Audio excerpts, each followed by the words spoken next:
तो पहला प्रश्न, भारतीय संविधान सभा की स्थापना की गई थी कब, बताइए। कब की गई थी? 9 दिसंबर 1946 को। तो भारतीय संविधान सभा की स्थापना 9 दिसंबर 1946 को उसकी प्रथम बैठक के आरंभ होने के साथ हुई थी। ठीक है, याद रखना। क्वेश्चन नंबर 2 है, निम्नलिखित कथनों पर विचार करेंगे। पहला स्टेटमेंट, दूसरा स्टेटमेंट कौन सा सही है बताना है। 13 दिसंबर 1946 को जवाहरलाल नेहरू ने संविधान सभा में उद्देश्य प्रस्ताव प्रस्तुत किया और 22 जनवरी 1947 को संविधान सभा के द्वारा उद्देश्य प्रस्ताव पारित किया गया। क्या दोनों डेट सही हैं? उद्देश्य प्रस्ताव का प्रस्तुत किया जाना 13 दिसंबर 1946 और उद्देश्य प्रस्ताव का पारित किया जाना संविधान सभा के द्वारा 22 जनवरी 1947। करेक्ट है दोनों के दोनों, सी है इसका आंसर। तो 13 दिसंबर 1946 को भारत के प्रथम प्रधानमंत्री जो बने थे बाद में, जवाहरलाल नेहरू ने संविधान सभा के सामने उद्देश्य प्रस्ताव पेश किया।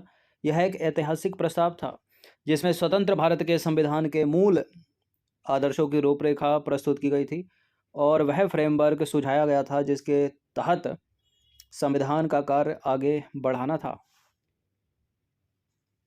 नंबर 3 है, राज्यसभा के गठन में प्रतिभा, अनुभव एवं सेवा को प्रतिनिधित्व देने में भारतीय संविधान निर्माता निम्नलिखित उदाहरण से प्रभावित हुए थे, बताइए। राज्यसभा के गठन में प्रतिभा, अनुभव एवं सेवा को प्रतिनिधित्व देने हेतु भारतीय संविधान के निर्माता किस देश के संविधान से प्रभावित हुए थे? आयरिश, कनाडा, संयुक्त राज्य अमेरिका या ऑस्ट्रेलिया? आयरलैंड।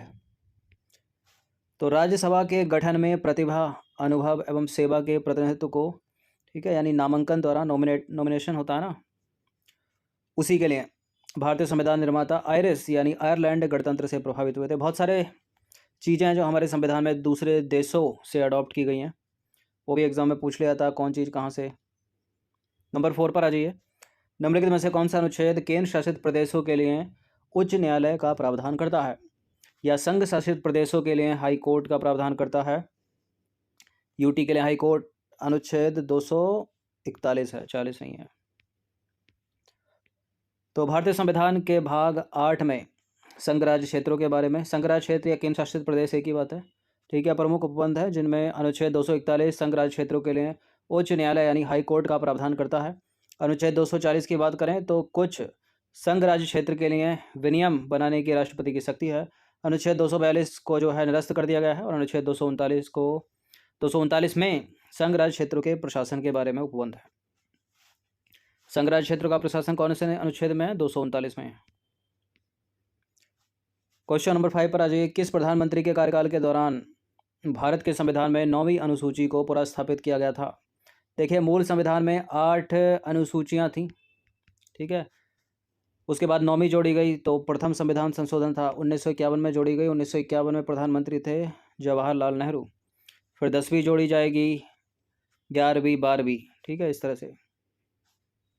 तो संविधान के प्रथम प्रधानमंत्री जवाहरलाल नेहरू के कार्यकाल के दौरान भारत के संविधान में 9वीं अनुसूची को पुनर्स्थापित किया गया था। 9वीं अनुसूची का प्रथम संविधान संशोधन अधिनियम 1951 के द्वारा संविधान में वर्ष 1951 में जोड़ा गया था। नंबर 6 पर आ जाइए। भारतीय संविधान के किस संशोधन में वनों को राज्य सूची से संवर्धित सूची में स्थानांतरित कर दिया गया? वन को राज्य सूची से संवर्धित सूची में स्थानांतरित कर दिया गया 42वें संविधान संशोधन के द्वारा। कब हुआ था ये? 1976 में, 1976 में। तो भारत के मूल संविधान में वन को संवर्धित सूची के तहत राज्य सूची के विषय में शामिल किया गया था। 42वें संविधान संशोधन जो हुआ था 1976 के द्वारा वन को राज्य सूची से स्थानांतरित करके संवर्धित सूची में प्रविष्ट कर दिया गया। क्वेश्चन नंबर 7 पर आ जाइए। निम्नलिखित में से भारत के संविधान के अंतर्गत विषय एवं संबंधित सूची के बारे में कौन सा जो ऐसा ही सम्मिलित नहीं है? वन संवर्धित सूची, शेयर बाजार संवर्धित सूची, डाकघर बचत बैंक संघ की सूची और जन स्वास्थ्य है राज्य सूची। बताइए कौन सा गलत सम्मिलित है?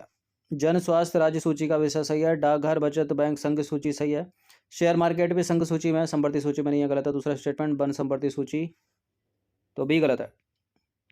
तो भारतीय संविधान के अनुच्छेद 245 से लेकर 255 के अधीन केंद्र और राज्यों के बीच विधायी शक्तियों का विभाजन किया गया, याद रखना।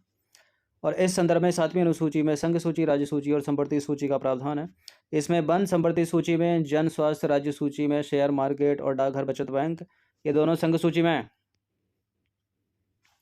क्वेश्चन नंबर 8 पर आ जाइए। संसदीय व्यवस्था वाली सरकार वह होती है जो संसद के सभी राजनीतिक दलों का सरकार में प्रतिनिधित्व होता है और सरकार संसद के प्रति उत्तरदायी होती है और उसके द्वारा हटाई जा सकती है। सरकार लोगों के द्वारा निर्वाचित होती है और उसके द्वारा हटाई जा सकती है, या सरकार संसद के द्वारा चुनी जाती है किंतु निर्धारित समय अवधि से पहले हटाई नहीं जा सकती। क्या मतलब है संसदीय व्यवस्था वाली सरकार का? संसदीय व्यवस्था वाली सरकार वह होती है जो संसद के प्रति उत्तरदायी होती है और उसके द्वारा ही हटाई जा सकती है। ठीक है, बी ही करेक्ट है इसका सही उत्तर, ये मत लगा देना। तो संसदीय व्यवस्था वाली सरकार वह होती है जिसमें सरकार संसद के प्रति उत्तरदायी होती है और उसके द्वारा हटाई जा सकती है। भारतीय संविधान ने संसदीय शासन व्यवस्था की स्थापना की है और यह इंग्लैंड की संसदीय प्रणाली का अंगीकरण है। इस व्यवस्था में कार्यपालिका विधायिका का ही भाग होती है और यह विधायिका के प्रति उत्तरदायी होती है। देखिए, इसमें वास्तविक कार्यपालिका शक्तियाँ जो हैं प्रधानमंत्री में निहित होती हैं और मंत्रिपरिषद में, ठीक है, प्रधानमंत्री और मंत्रिपरिषद में निहित होती हैं। और भारतीय संविधान के अनुच्छेद 75 के क्लॉज 3 में लिखा है कि मंत्रिपरिषद जो होगी वो सामूहिक रूप से लोकसभा के प्रति उत्तरदायी होगी। ये पूछा भी जाता है 1 नंबर में, 2 नंबर में कि मंत्रिपरिषद किसके प्रति उत्तरदायी होती है? सामूहिक रूप से प्रधानमंत्री, लोकसभा, राष्ट्रपति, इस तरह से ऑप्शन होता है, तो लोकसभा सही उत्तर है। क्वेश्चन नंबर 9 पर आ जाइए। भारतीय संविधान के किस भाग में पर्यावरण संरक्षण एवं संवर्धन तथा वन एवं वन्य जीवों की रक्षा के प्रावधान किए गए हैं या पाए जाते हैं? देखिए, ये हैं भाग 4 में। ठीक है, और भाग 4 में दो चीज़ें, एक तो राज्य के नीति निर्देशक तत्व हैं, वो तो मूल संविधान में ही थे, और उसी में भाग 4 का ए या का जोड़ा गया है जिसमें हैं आपके मौलिक कर्तव्य। तो ये राज्य के नीति निर्देशक तत्वों में भी बात कही गई है इनकी और मूल कर्तव्यों में भी कही गई है, तो दोनों हो जाएगा, सी हो जाएगा इसका आंसर, ए और बी दोनों। तो 42वें संविधान संशोधन अधिनियम 1976 के द्वारा संविधान में राज्य के नीति निर्देशक तत्व जोड़े गए और उनमें भी जो एक तत्व है वो बाद में जोड़ा गया, वो है 48 के ए में उसको रखा गया। जो भी क्लॉज में आ गया उसका मतलब बाद में जोड़ा गया होगा वो। ठीक है, तो 42वें संविधान संशोधन के द्वारा राज्य के नीति निर्देशक तत्वों में एक और आर्टिकल जोड़ा गया, वो है आर्टिकल 48 का ए। उसमें क्या है? राज्य देश के पर्यावरण के संरक्षण और संवर्धन का तथा वन एवं वन्य जीवों की रक्षा करने का प्रयास करेगा। ठीक है, तो एक बात तो ये हो गई। दूसरी बात है मूल कर्तव्य में। मूल कर्तव्य अनुच्छेद 51 में है। ठीक है, 51 के ए में है। 36 से 51 तो राज्य के नीति निर्देशक सिद्धांत है, 51 ए में है और ए से कहाँ तक है? के तक। टोटल कितने हैं? ये 11 हैं। तो उसी में के 51 ए के जी के अनुसार, जी में कहा गया है कि भारत के प्रत्येक नागरिक का यह कर्तव्य होगा कि वह प्राकृतिक पर्यावरण की, जिसके अंतर्गत वन, झील, नदी और वन्य जीव ये सब आते हैं, उनकी रक्षा करें, उनका संवर्धन करें और प्राणी मात्र के प्रति दया भाव रखें, ऐसा लिखा है। तो ये भी पर्यावरण से संबंधित हो गया, यानी मूल कर्तव्य में। ये भी हो गया नीति निर्देशक तत्वों में, इसलिए उत्तर सी था। 10वां प्रश्न है, निम्नलिखित में से कौन सा राज्य का निदेशक तत्व नहीं है? तो कुछ और होगा, मूल अधिकार होगा वो।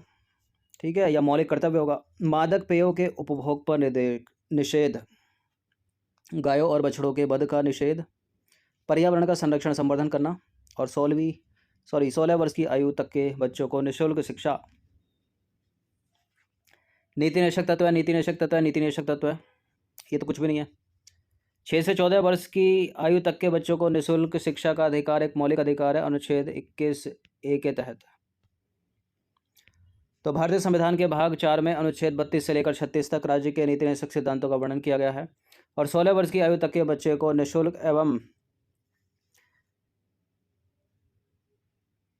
निःशुल्क शिक्षा राज्य के नीति निर्देशक तत्व का भाग नहीं है। ठीक है, बाकी विकल्प में दिए गए सारे सही हैं। अब जो सही होगा वो ये होगा, 6 से 14 वर्ष होगा।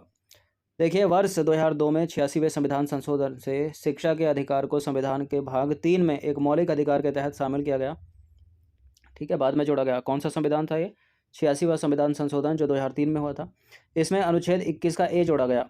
ठीक है, इसके अंतर्गत 6 से 14 वर्ष के बच्चों के लिए शिक्षा के अधिकार को मौलिक अधिकार बना दिया गया, फंडामेंटल राइट्स बना दिया गया।